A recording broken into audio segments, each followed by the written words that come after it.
Oi, pessoal. Sexta-feira, dia de geografia, tá? Semana 10. Nessa semana, nós vamos da página 19 até a página 20 e 26. 26? Espera só um pouquinho. Espera.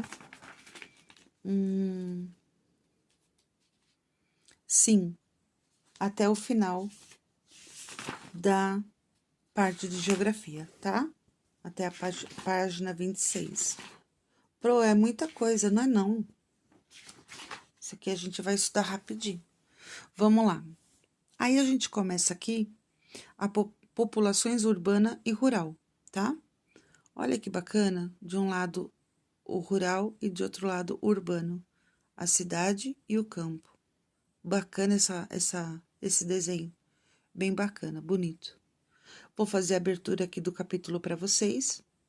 Nesse capítulo abordaremos o aumento da população urbana em relação à população rural. Vamos conhecer alguns dos principais fluxos migratórios que ocorreram no território brasileiro ao longo do tempo e identificar as desigualdades sociais nas paisagens da cidade e do campo. Então vamos lá. Leia um trecho da canção Êxodo Rural. Então nós temos aqui, ó, a ilustração, né, de um casal vivendo assim num lugar bem seco, né, bem desse sertão mesmo, bem humilde, né? E eles estão parecendo assim que estão indo embora. Êxodo quer dizer sair, ir embora, tá? Então vamos ler aqui uma parte dessa canção. Fomos abandonando os campos, seguindo para as capitais para construir edifícios, para ver se ganhava mais, para ver se ganhava mais. Gente que fugiu das secas, geadas e inundações, abandonando terras, rebanhos e plantações. Então é isso que eu estou falando para vocês. Daí eles estão saindo da parte rural e indo para a cidade, para ver se consegue um trabalho melhor, uma vida melhor. Letra A. Que assunto é abordado no trecho da canção? É a saída, né? A saída, o abandono do campo e indo para a cidade, procurar uma oportunidade melhor de vida, de trabalho. B. Quais foram os motivos para essa migração? Então, a procura, ó, para ver se ganhava mais, ó, né? A procura de um trabalho melhor, fugindo da seca, abandonando as terras, plantações. Qual o título da canção? Ó, Êxodo Rural. Aqui, ó. O título da música, da canção. Você sabe o significado desse título? Eu falei para vocês agora, né? Êxodo rural é o abandono do campo, sair do campo para ir para outro lugar, para a cidade. É a saída, né?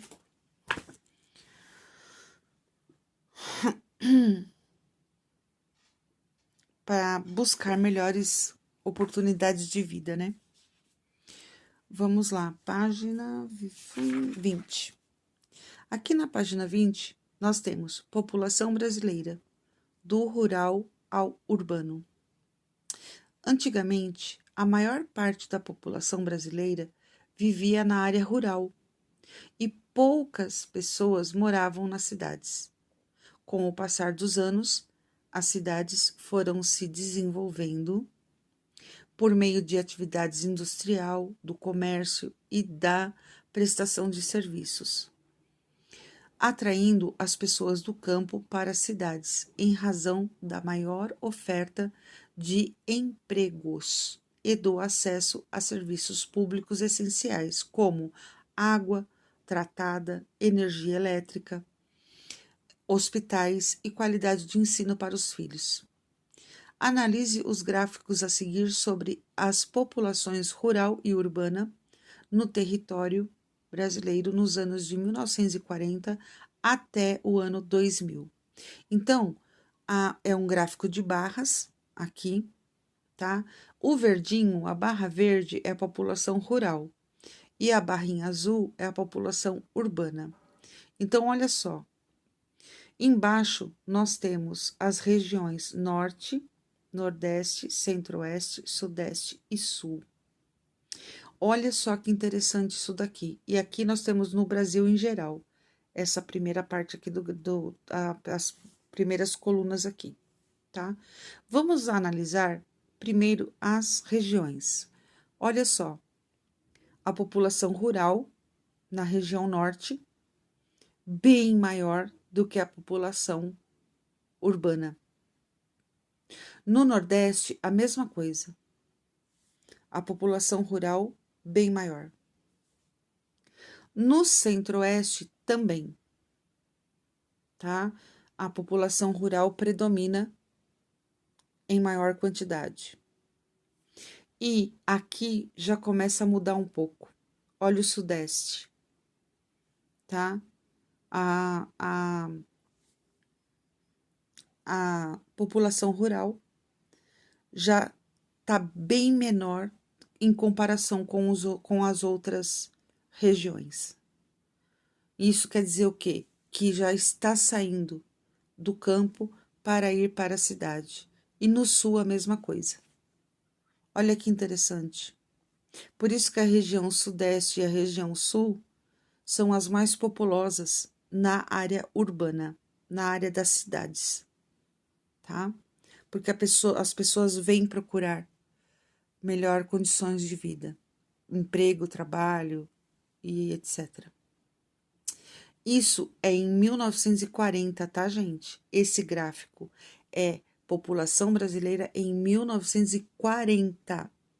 Agora, gente, olha que demais. Olha esse gráfico. População brasileira em 2000. Olha isso. Mudou tudo. Olha a população rural na região norte. Compara aqui com aqui. Olha aqui. Olha, a população rural lá embaixo caiu muito. Poucas pessoas na parte rural. E na parte urbana, aumentou. Olha a comparação daqui, ó, do Nordeste daqui, de 2000, para o Nordeste daqui, de 1940. Olha isso. Muitas pessoas deixaram o campo para ir para as cidades. Olha aqui, gente. Centro-Oeste. Olha. 1940 e 2000. O Sudeste, então, explodiu, né? Porque olha aqui. Olha o campo. Olha a população rural.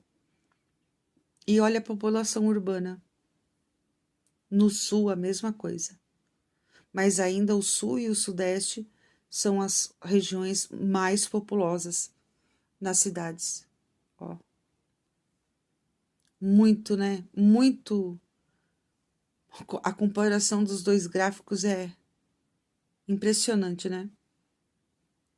Bem, observando os gráficos, podemos concluir que em todas as regiões brasileiras houve grande migração do campo para as cidades, mudando a dinâmica econômica da população brasileira de rural para urbana.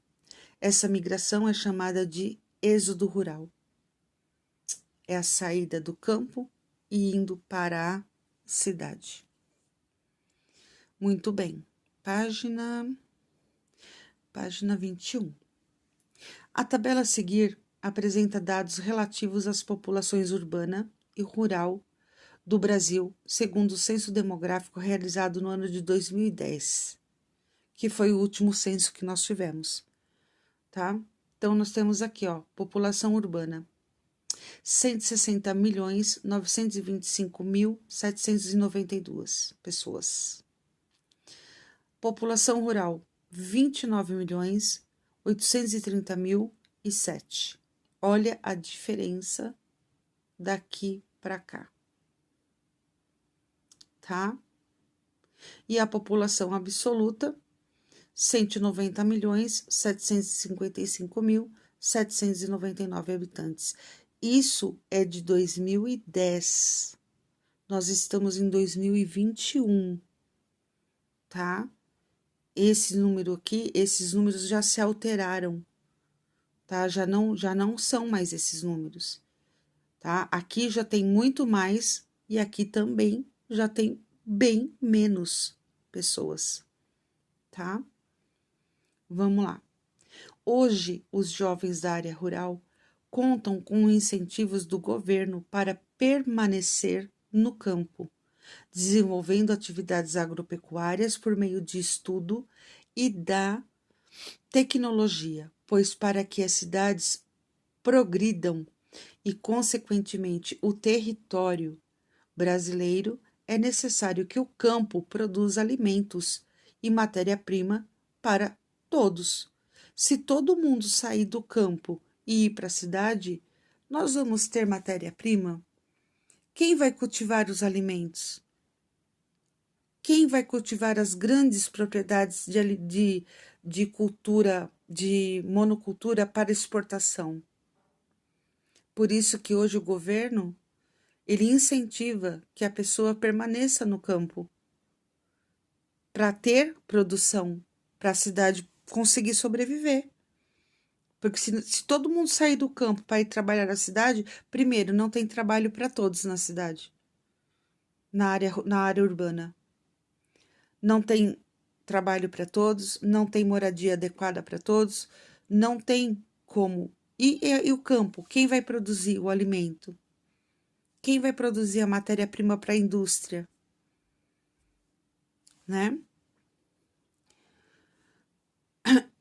Número 1. Analise o conjunto de gráficos a seguir e responda as questões. Então, nós temos aqui, ó, população urbana e rural no Brasil de 1980 a 2010. Então, nós temos aqui, ó, a parte azul é urbana e a parte verde é rural. Em 1980, nós estamos com este gráfico aqui. 1991, já aumentou. A parte da cidade já aumentou. 1996 aumentou mais ainda, a parte da azul, a urbana. Em 2000 aumentou um pouco mais e 2010 então, olha lá, a rural e a urbana. Letra A. Qual é o título do conjunto de gráficos? Tá aqui o título, ó. População urbana e rural no Brasil, 1980-2010. Esse é o título. B. O que podemos concluir com a leitura desses dados? O que a gente pode concluir, gente, olhando isso daqui? Olhando os gráficos?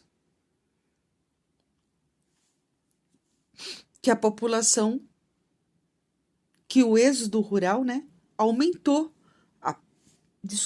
A população rural está saindo do campo para a cidade desde 1980, ó. E só vem aumentando, ó. Tá? Então, o que a gente pode concluir? Que o êxodo rural continuou durante todos esses anos e vem aumentando o êxodo rural. E a população urbana aumentando, ó. E o campo diminuindo. Cite alguns motivos que podem ocasionar a migração do campo para as cidades. Já falamos lá em cima, né? Procura de emprego, ganhar melhor salário, moradia, água tratada, transporte, educação, saúde. Só que eles chegam aqui na cidade, tem tanta gente aqui que não tem isso tudo para todo mundo. Não tem. Difícil, né? No material de apoio, há mais atividades para você. Mãos à obra. Já já a gente vai ver o material de apoio, tá bom? Vou continuar aqui, vou continuar explicando, depois a gente vai no material de apoio ver, tá bom? Página 22. Mobilidade populacional. A mobilidade populacional ou migração é o deslocamento de pessoas de um lugar para o outro, dentro do país, ou para outros países. Mas, afinal, por que ocorrem esses deslocamentos populacionais? Por diversas razões. Por exemplo, para fugir de guerras e da fome, buscar melhores empregos e condições de vida, acesso à saúde, à educação, ao saneamento básico ou para morar próximo dos seus familiares, entre outros fatores. Olha, gente, essa parte aqui, ó, responde essa pergunta aqui, ó. Tá? A letra C tá aqui, ó. A migração que acontece dentro de um país é chamada de migração interna. Quando ocorre de um país para outro, é denominada de migração internacional. As migrações internas ocorrem constantemente pelo território brasileiro e os fluxos migratórios mudam em razão da dinâmica econômica do país.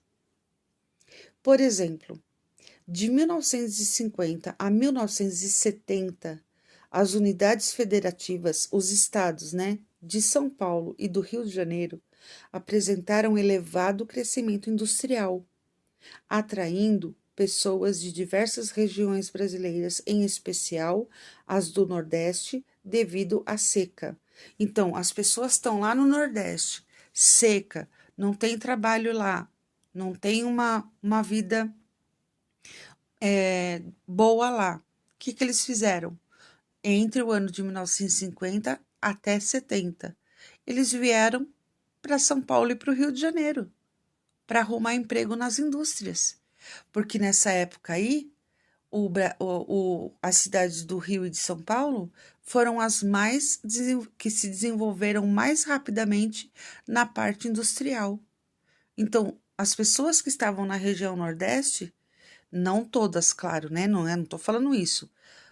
Uma parte dessas pessoas saíram, fizeram a migração interna e vieram para São Paulo e para o Rio para arrumar emprego, tá? Nesse mesmo período, houve fluxos migratórios de pessoas oriundas do Nordeste para o Norte, com o objetivo de trabalhar no garimpo e na agricultura, e também para o Centro-Oeste do país, para trabalhar na construção de Brasília, a nova capital do Brasil. Houve ainda um significativo movimento de habitantes do Sul e Sudeste em direção às novas áreas agrícolas do Centro-Oeste e do Norte, tá?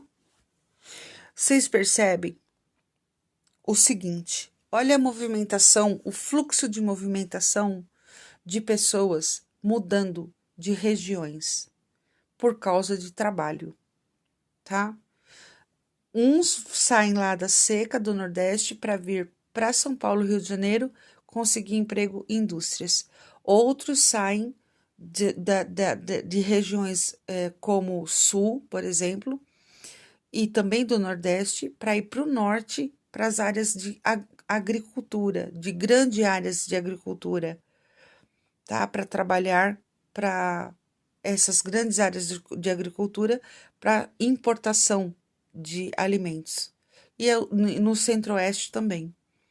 Até o Centro-Oeste a gente viu que ele tem uma grande produção agrícola para importação, para vender para fora, para outros países. Aqui embaixo nós temos a foto da construção da cidade de Brasília. Olha só que interessante. Olha, Brasília recebeu muitos migrantes que vieram trabalhar na construção da nova capital do Brasil em 1959. Olha a construção de Brasília. Olha só, hoje, se você pegar uma foto atual, nossa, muito diferente, né? Muito legal essa foto. Já na década de 1980 a 1990, novas indústrias foram criadas em outras regiões do Brasil, resultando em novos fluxos migratórios pelo território. De novo, na década de 80 e 90, novas indústrias se instalaram em outras regiões, não só na região sudeste. E novamente houve a movimentação de pessoas para esses lugares, para conseguirem empregos. Olha só aqui, ó, linha de produção de relógios na área industrial de Manaus, no norte, Amazonas. Olha só. A gente pensa que lá não tem indústria. Tem sim. Na região norte, na região nordeste, tá? Até no centro-oeste também. Apesar ainda de as grandes e principais indústrias estarem na região sudeste. Com uma melhor distribuição das indústrias pelo território brasileiro, muitos migrantes voltaram para seus locais de origem. A esse movimento damos o nome de migração de retorno. Então, começou a criar indústrias lá no Nordeste, no Norte. Algumas pessoas voltaram para a região que eles moravam. Então, migração de retorno. Eles retornaram para a região. Nos últimos anos, houve um elevado desenvolvimento no setor industrial do Nordeste, gerando mais empregos e possibilidades de renda para a população local, favorecendo a migração de retorno e também novas migrações de outras unidades de federação para o Nordeste. É o que eu estou falando para vocês. A gente pensa que lá não tem indústrias, grandes indústrias? Tem sim, tá? Tanto que houve a migração de retorno. Muitas pessoas retornaram para a região Nordeste. Para exemplificar, podemos citar o Polo Industrial de Camaçari, no estado da Bahia, com diversas indústrias químicas, petroquímicas e automobilísticas, tá? O Polo Industrial de Camaçari, ele é enorme e muito importante na região Nordeste. Em Pernambuco, o Porto Digital, considerado o maior parque tecnológico do país, com destaque na produção de softwares, e o estado do Ceará na indústria têxtil e de calçados. Olha só, gente, o Nordeste é também desenvolvido, tá? Na parte industrial. Assim, podemos concluir que os fluxos migratórios estão em constante movimento decorrente da dinâmica econômica no território brasileiro. Por que ocorrem as migrações? Gente, tá bem claro, né? Bem claro aí, né? Por que ocorrem as migrações? Já falamos isso e, de novo, a mesma pergunta, né? Por diversas razões, para fugir da guerra, da fome, para buscar melhores empregos e condições de vida, acesso à saúde, à educação, tudo que foi falado já aí em cima. O que é migração interna? Quando ocorre dentro do próprio país. Migração de retorno, quando a pessoa volta para a sua região, para a região onde ela morava. 4. Assinale a alternativa correta sobre as migrações que ocorrem no território brasileiro. Vamos lá, página 24. Vamos lá. Aqui não tem uma só certa não, tá, gente? Tem várias várias aí que a gente tem que ver, analisar direitinho para colocar o xizinho, não tem uma só não. As cidades de São Paulo e Rio de Janeiro atraíram grandes quantidades de imigrantes, principalmente da região Nordeste, que saíram do seu local de origem em busca de empregos e de uma vida melhor. Isso daqui tá correto, né? A construção de Brasília atraiu muitos migrantes de outras regiões do Brasil. Acabamos de falar. Nos últimos anos, ocorreu elevado desenvolvimento no setor industrial do Nordeste, favorecendo a migração de retorno. Acabamos de falar também. Houve grande migração do Centro-Oeste para a região Nordeste. Isso aqui é correto? Não sei se eu falei isso, eu acho que não. Também tem material de apoio aqui. Nós já vamos lá no material de apoio já já. Vamos falar agora das desigualdades sociais nas paisagens urbanas e rurais. Então, né, gente, como eu falei para vocês, as pessoas saem de lá, da região deles, em busca de uma vida melhor. Lá eles estão passando problemas de seca, falta d'água, alimento, escola, saneamento básico, moradia, emprego e tal. Aí vem para a cidade. Só que vem para a cidade achando que vai encontrar e realizar um sonho, e na verdade não é bem assim. Porque quanto mais pessoas vêm para a cidade, menos qualidade de vida essas pessoas conseguem ter, porque não tem emprego para todo mundo. E aí acontece o quê? A desigualdade social. Olha só, as desigualdades sociais estão presentes nas paisagens de todo o território nacional, tanto na área urbana como na área rural. Quanto maiores as disparidades entre os grupos, diferenças entre os grupos e as classes econômicas, maiores as desigualdades de moradia, de acesso aos serviços públicos e de qualidade de vida. Então, o que acontece? Observe a imagem a seguir. Olha aqui. Isso daqui vocês estão cansados de ver nos jornais, na televisão, quando vocês saem com os pais, vão passear por aí, por outras grandes cidades, mesmo aqui em São Paulo. O que a gente vê? Olha só, uma família morando nessas condições. Olha, numa casa, num barraquinho, né? Um barraco de madeira, do lado de um esgoto, um negócio, ó, sujo, tudo sujo, uma condição de vida precária.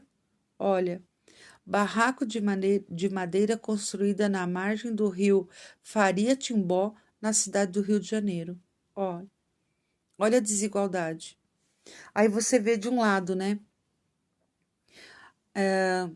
Grandes prédios, edifícios modernos e luxuosos e maravilhosos, e do lado assim, ali pertinho, uma favela, um barraco. Isso é a desigualdade social.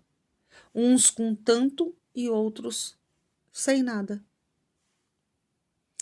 O que podemos observar nessa paisagem urbana? A desigualdade social, né? Ao analisar essa paisagem, verificamos que as casas foram construídas com restos de materiais, sem estrutura para oferecer segurança aos seus moradores. E em dias de ventos fortes e tempestades, além disso, a área de localização é irregular, sujeita a constantes inundações do rio Faria Timbó. Aí o que acontece, né? Quando chove, inunda, aí a pessoa que mora ali, a família que mora ali, perde o pouco que tem. É complicado. Os habitantes dessas moradias não têm acesso ao tratamento de esgoto, pois os dejetos residenciais estão sendo lançados diretamente no rio, colaborando para a sua poluição, propiciando ambiente favorável à proliferação de doenças.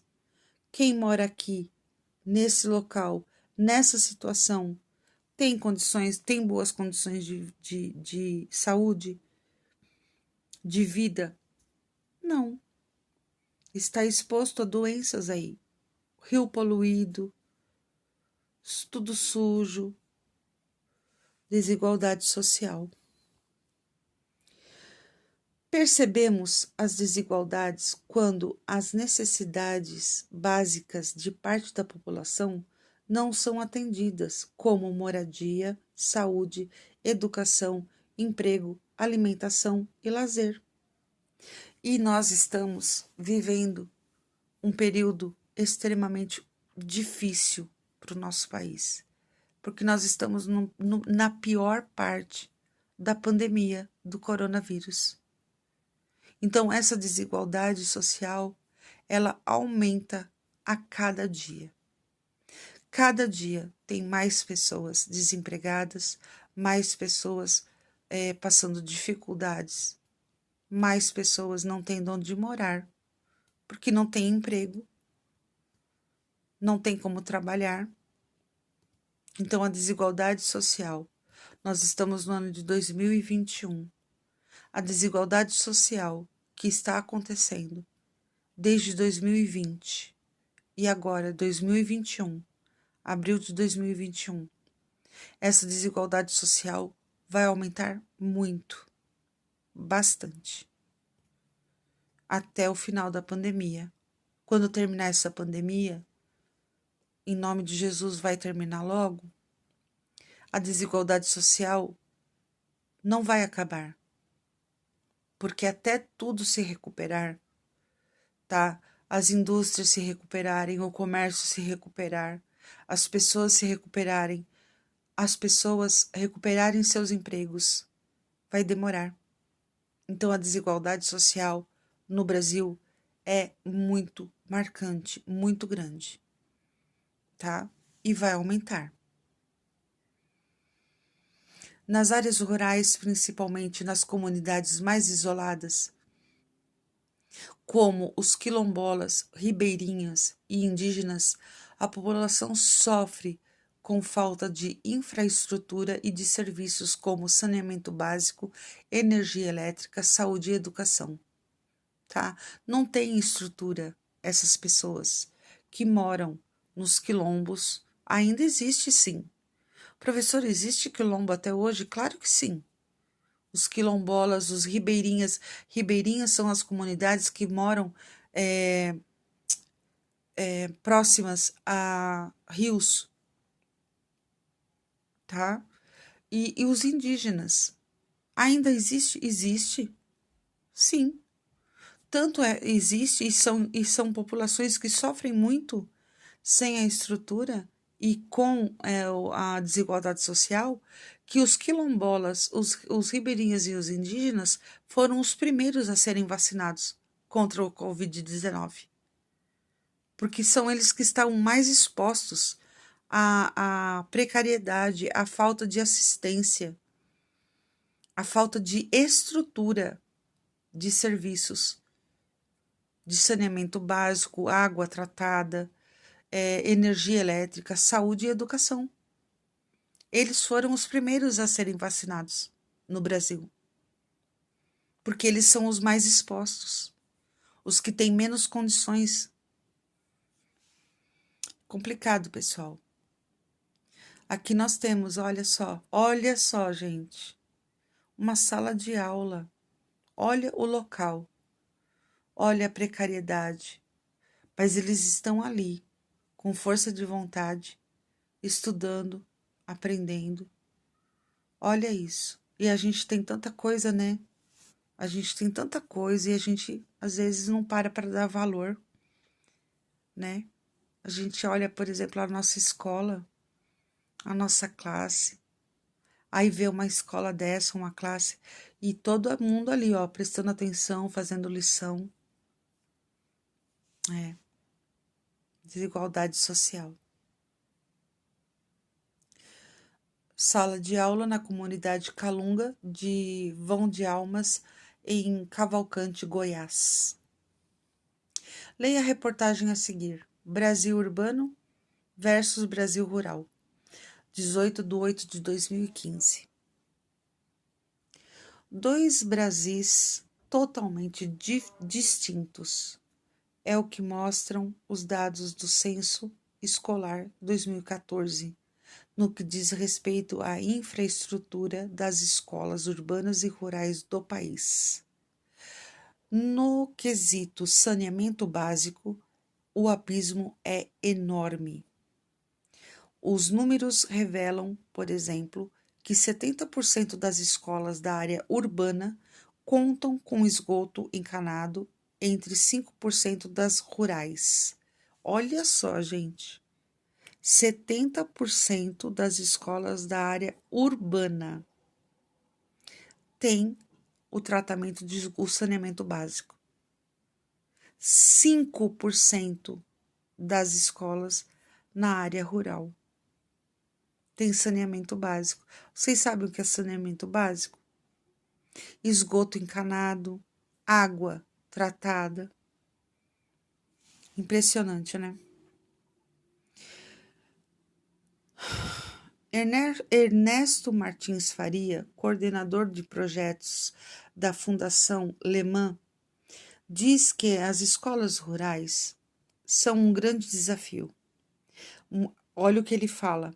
Muitas vezes elas ficam em regiões com más condições de infraestrutura, que vai desde energia a saneamento básico. Esse cenário dificulta muito garantir uma infraestrutura escolar adequada. O que nós vimos aqui, né? Olha aqui. Eles têm uma infraestrutura aqui, eles têm uma escola. Olha a parede, o teto, o telhado, as carteiras. Então, olha aqui, ó, urbanas, ó, rede de energia, 100%. Todas têm energia. Rural, olha. Sala de leitura, urbana, 29%. Rural, 7%. Banda larga é internet, 74% na área urbana. Na área rural, 8%. Aparelho de TV, na área urbana, 95% das escolas têm. Na área rural, 56%. Aí vocês perguntam para mim, como é que essas crianças aqui da área rural estão fazendo para estudar nessa época que a gente está de pandemia? Como que eles estão fazendo?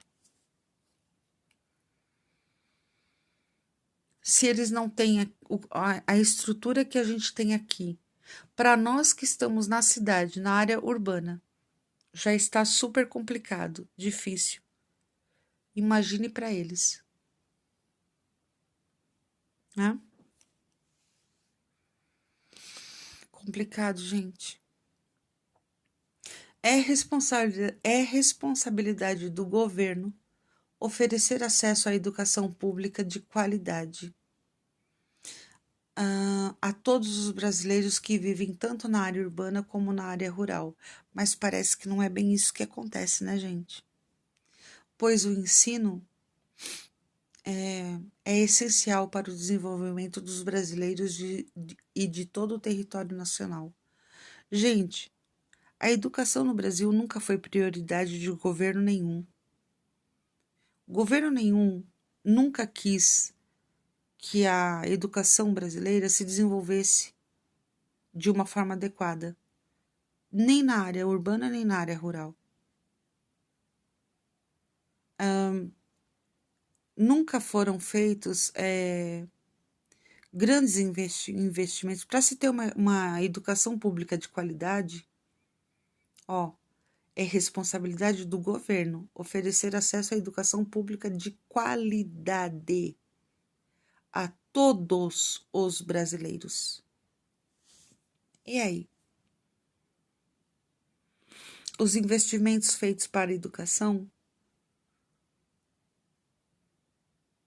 oferecem uma educação de qualidade?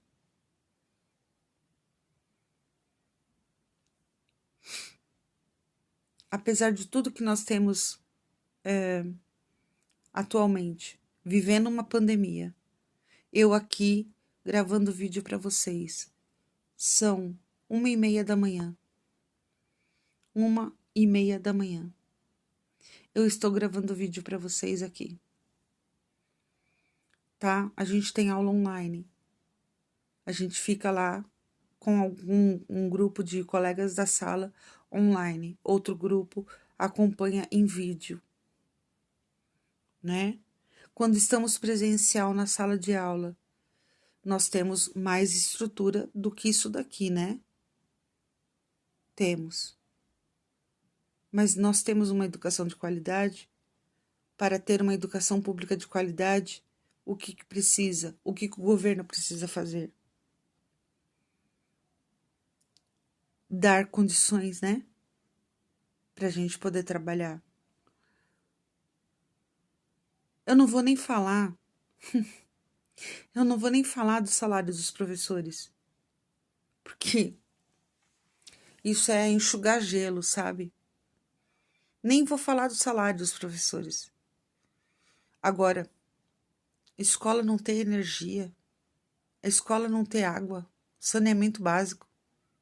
Olha aqui, tá aqui, ó, área rural. Olha a área rural. E aqui ele fala que o governo tem que oferecer a educação de qualidade para todos os brasileiros que vivem tanto na área urbana como na área rural. Isso está acontecendo? É só você olhar aqui, né?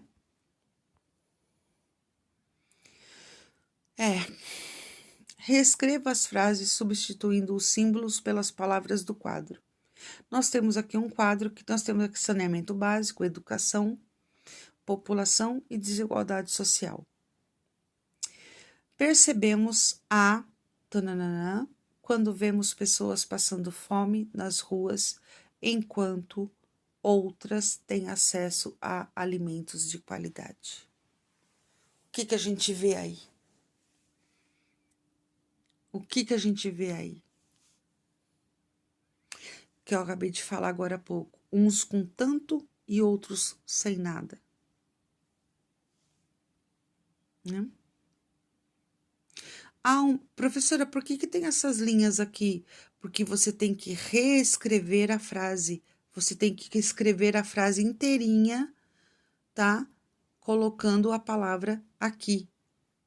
A palavra que tá no lugar dessa estrelinha aí. Você tem que reescrever a frase aqui nessas linhas. Há uma grande preocupação com a questão do tananã, pois a sua falta pode causar doenças na população e poluição no meio ambiente. O que? Qual palavra que está aqui no quadro que substitui lá, que é no lugar lá da estrelinha? C. A tananã é fundamental para o desenvolvimento de toda a tananã brasileira e, portanto, o governo deve investir em infraestrutura para a manutenção e criação de novas escolas nas áreas urbanas e rurais do nosso país. Pessoal, eu nem vou comentar. Vocês só preenchem aqui, ó. Procura lá no quadro a palavra que encaixa aqui na estrelinha e reescreva a frase aqui embaixo. Tudo bem? Então, aqui nós chegamos na página 20 26. Vamos para a página... Não, chegamos na página... página 26, isso mesmo. E aí nós vamos pro material de apoio que nós temos que fazer aí, na parte de geografia, tá? Que eu vou mostrar para vocês agora.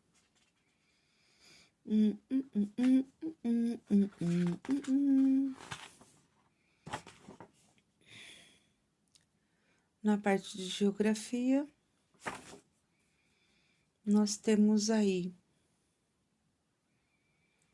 no material de apoio, página 21, página 24. Nós temos aqui, ó. Ô, professora, faz isso não. Vamos lá no material de apoio, pessoal. Material de apoio, que é essa aqui, tá?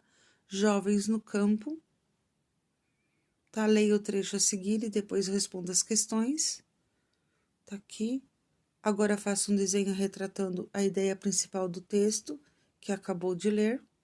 E depois a página 24, que tá aqui. Migrações. Analise os mapas das saídas, né? Das pessoas dos locais para outros locais.